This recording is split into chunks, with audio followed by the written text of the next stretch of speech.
नमस्कार दोस्तों, आपका फिर से हार्दिक स्वागत है हमारे YouTube channel mathematics and art craft channel में। आज हम करेंगे दोस्तों कक्षा 10वीं की वर्कशीट संख्या है ये 44, जो 14 अक्टूबर को आपके पास आ गई थी। और इसमें है मेन स्पर्श रेखा के गुण। तो याद कीजिए और बताइए, समकोण त्रिभुज एबीसी में एसी लंब है बीसी पर, ये तीनों जो दिए हुए हैं याद कीजिए, हम को पेन पे करवा देंगे आपको। ठीक है, आगे बढ़ते हैं। प्रमेय दिया हुआ है वृत्त के किसी बिंदु पर, ये प्रमेय भी पेन पे करवा देंगे आपको।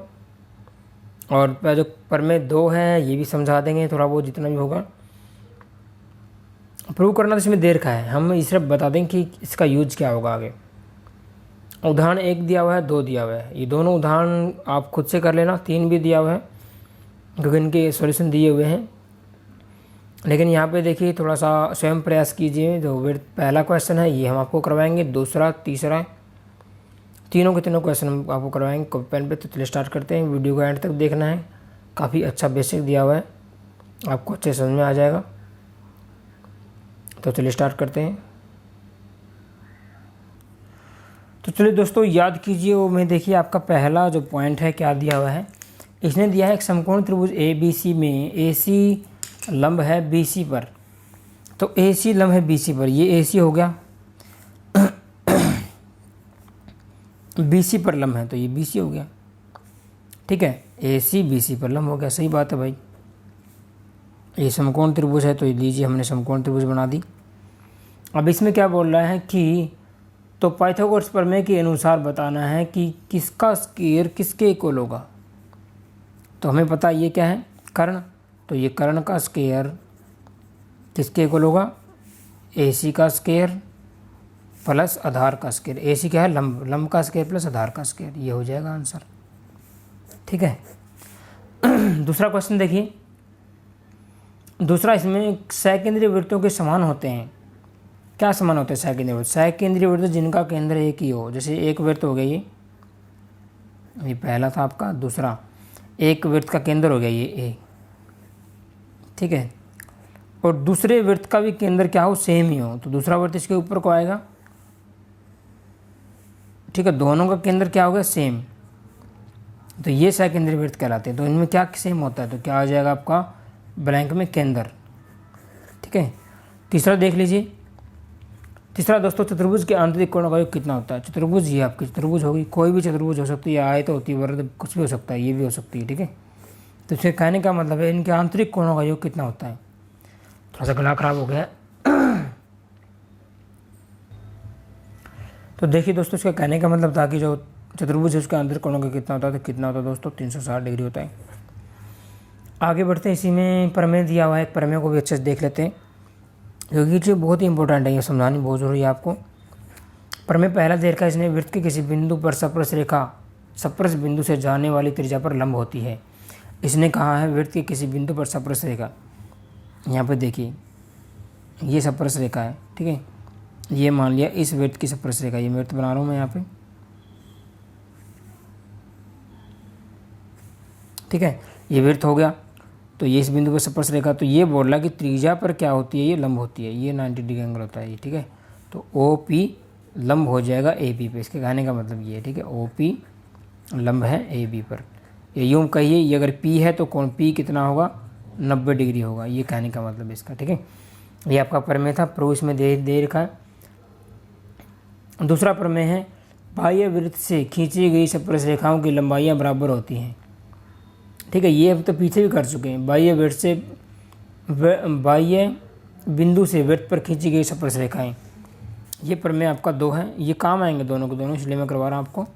ये बोल रहा है ये कोई वृत्त हो गया। ठीक है, यहाँ पे कोई बिंदु हो गया, मतलब पी बिंदु है, तो इससे स्पर्श रेखा खींचो, ये क्या हो जाएगी, पी क्यू, और इधर खींचो, ये क्या हो जाएगी, पी आर।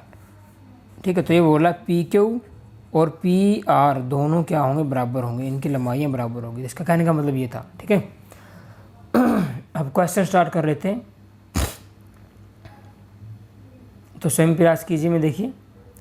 पहला है, वृत्त के किसी बिंदु पर स्पर्श रेखा स्पर्श बिंदु से जाने वाली रेखा पर क्या होती है। अभी हमने किया था। ठीक है, इसने कहा है पहला क्वेश्चन में देखिए, वृत्त के किसी बिंदु पर स्पर्श रेखा, ये मान लिया वृत्त हो गया, इसके यहाँ पे कोई स्पर्श रेखा है, बिल्कुल समझ के करना है, वैसे तो कर चुके हैं ये। स्पर्श रेखा, स्पर्श बिंदु से जाने वाली स्पर्श रेखा पर क्या होती है? लंब तो होगी। तो ये दोस्तों इसने क्वेश्चन अधूरा दे रखा है। यहाँ पे आएगा स्पर्श रेखा, स्पर्श बिंदु से जाने वाली स्पर्श रेखा पर क्या होती है। देखो स्पर्श बिंदु से कोई रेखा जाएगी, लेकिन वो केंद्र से होकर कहना था इसने, ठीक है। केंद्र से कोई रेखा जाएगी तो इस पर क्या होगी? लंब होगी। तो इसमें लंब आ जाएगा, लेकिन क्वेश्चन थोड़ा सा अधूरा है, ठीक है। इसने बोला था जो केंद्र से होकर जाएगी। आगे बढ़ते हैं। दो सकेंद्रीय वृत्तों की त्रिज्याएं 5 सेंटीमीटर और 3 सेंटीमीटर है। बड़े वृत्त की उस जीवा की लंबाई ज्ञात कीजिए जो छोटे वृत्त को स्पर्श करती हो। दो सकेंद्रीय वृत्त बोला ना इसने, एक 5 सेंटीमीटर का, एक 3 सेंटीमीटर का। तो पहला काम होता है आपका, देखिए, तो लोग अगले पेज पे कर लेते हैं इसको। तो देखिए दोस्तों, मैंने आपके लिए 2 सकेंद्रीय वृत्त बना ली है। इनका केंद्र 1 मान लेते हैं, ये O केंद्र है इनका, ठीक है। तो ये त्रिज्या तो हो जाएगी आपकी, इसकी ध्यान रखना, ठीक है। तो देखो अब देख लेते क्या दिया हुआ है। 2 सकेंद्रीय वृत्तों की त्रिज्या 5 सेंटीमीटर और 3 सेंटीमीटर है। तो ये छोटी त्रिज्या है तो 3 हो जाएगी, और इसकी क्या हो जाएगी? ये 5 सेंटीमीटर हो जाएगी, ठीक है। अब इसने कहा बड़े वृत्त की उस जीवा की लंबाई ज्ञात कीजिए जो छोटे वृत्त की स्पर्श रेखा हो। यानी बड़े वृत्त की क्या निकालनी? जीवा। तो ये बड़े वृत्त की जीवा होगी, लेकिन छोटे वृत्त को क्या कर रही हो? स्पर्श कर रही हो। समझ गए दोस्तों? इसकी तो स्पर्श रेखा होगी और इसकी क्या होगी? जीवा होगी, 2 पॉइंट पे टच कर रही है, ठीक है। छोटे वृत्त की ये होगी। तो इसको मान लेते हैं बिंदु को P, इसको A मान लेते हैं, इसको B मान लेते हैं। तो इस AB की लंबाई निकालनी है, ठीक है। बड़े वृत्त की जीवा छोटे वृत्त को स्पर्श करती हो, यानी हमें क्या ज्ञात करना है? AB निकालना है। ये साथ साथ लिख लो। अब इसको मिला लेते हैं हम, ये रचना आपको करनी पड़ेगी। इसको मिला लिया तो ये क्या बन गया? आप एक त्रिभुज बन गई, ठीक है। और इधर से ये भी त्रिभुज बन गई, ठीक। अब मुझे बताइए आप, ये क्या है? O से A क्या है? त्रिज्या ही तो है, अभी बताया था मैंने। O से A बड़े वृत्त की त्रिज्या है, तो OA कितनी हो जाएगी? तो OA हो जाएगी दोस्तों 5 सेंटीमीटर, ठीक है।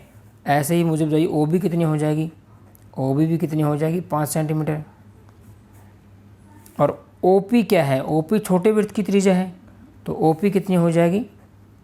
3 सेंटीमीटर। अब मुझे बताइए त्रिभुज AOP में, त्रिभुज AOP में पाइथागोरस प्रमेय लगा दो। पाइथागोरस लिख दो, पाइथागोरस प्रमेय से, ठीक है। पाइथागोरस प्रमेय से क्या हो जाएगा? जो ये कर्ण है, देखिए ध्यान से देखिए, ये कर्ण है। OP क्या है? OA क्या है? कर्ण है। तो कर्ण का स्क्वायर, OA का स्क्वायर में से अगर हम घटा दें लंब का स्क्वायर, यानी OP का स्क्वायर घटा दें, तो क्या आ जाएगा आपके पास? AP का स्क्वायर आ जाएगा। AP क्या है? आधार। समझ रहे इस चीज़ को? तो AP हमें क्यों चाहिए था? क्योंकि AP आ जाएगा, PB आ जाएगा, दोनों को जोड़ लेंगे, पूरी AB आ जाएगी। AB हमें निकालनी है। तो OA कितना दिया हो दोस्तों? OA है आपका 5, तो 5 का स्क्वायर। OP क्या है? 3, ये दिए हुए ना यहाँ पे सारे मान दिए हुए हैं। OP 3 है तो 3 का स्क्वायर। 5 का स्क्वायर क्या होता है दोस्तों? 25, और 3 का स्क्वायर 9, और इधर है AP स्क्वायर। इसको मैं यूँ लिख सकता हूँ, AP स्क्वायर किसके इक्वल है? 25 में से 9 गया 16, और AP किसके इक्वल आ जाएगा? √16 के। कितना आ गया? 4, और 4 क्या आ गया? सेंटीमीटर।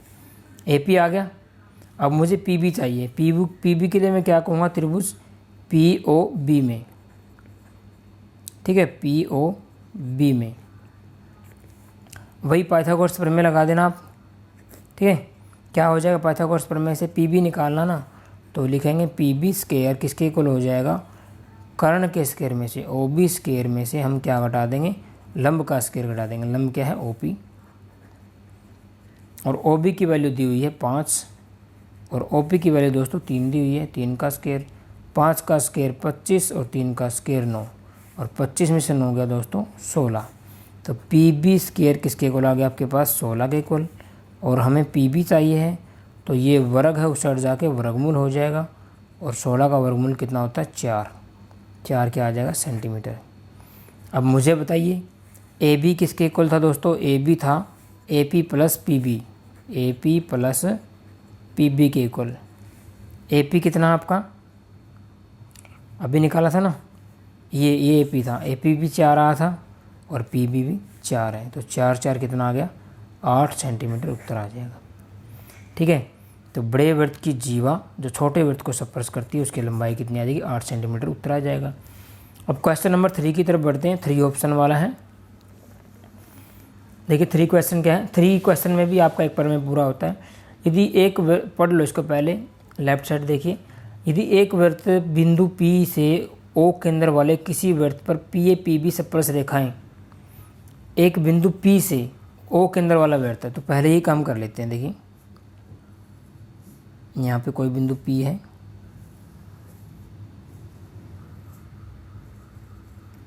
ठीक है, थोड़ा सा गलत हो गया है यहाँ पे,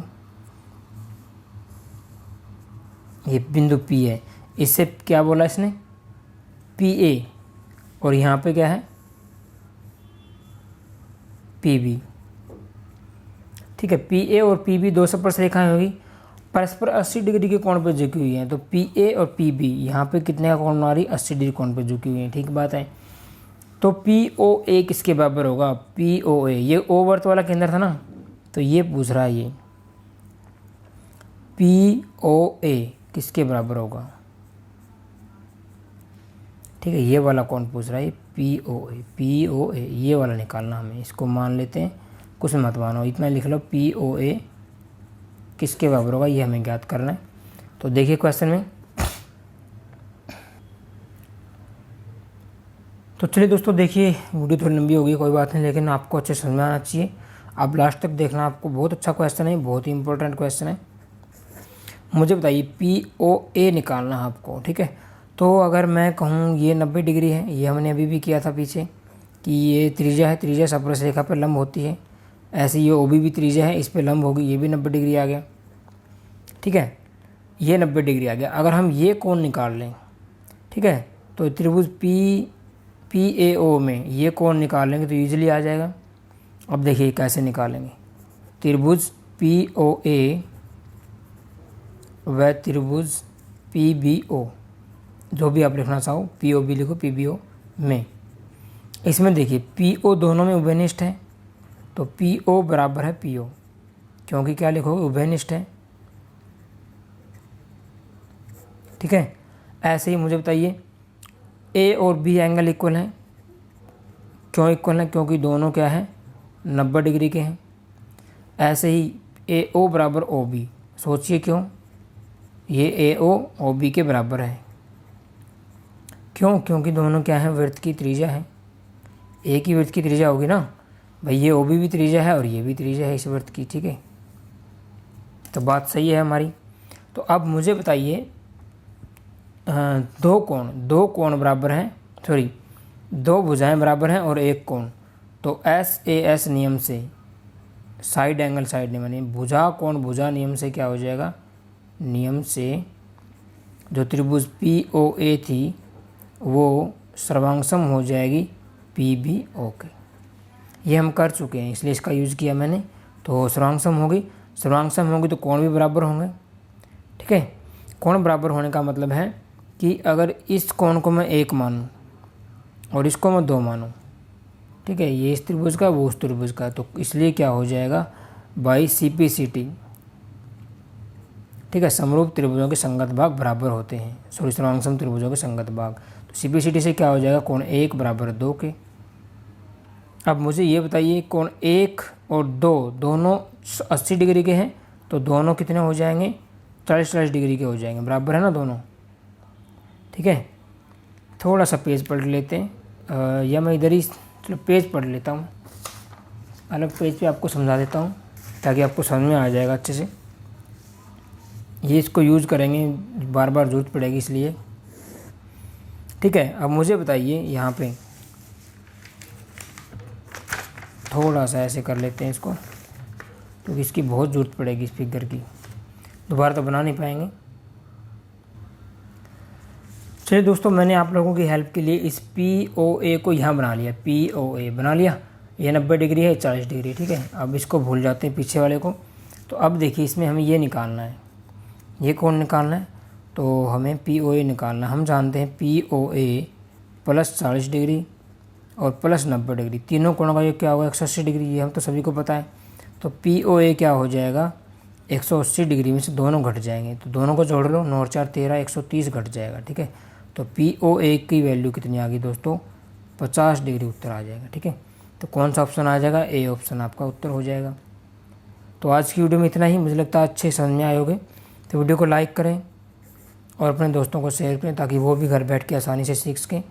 और हम आपके लिए जल्द ही अगली वर्ष की वीडियो उपलब्ध करवाएंगे और हमारे साथ बने रहिए। हम आपके लिए और भी बहुत सारे वर्कशीट्स अपनी तरफ से और बेसिक्स हर चैप्टर का जरूर लेके आएंगे, जल्द ही इस महीने में अपलोड कर दें।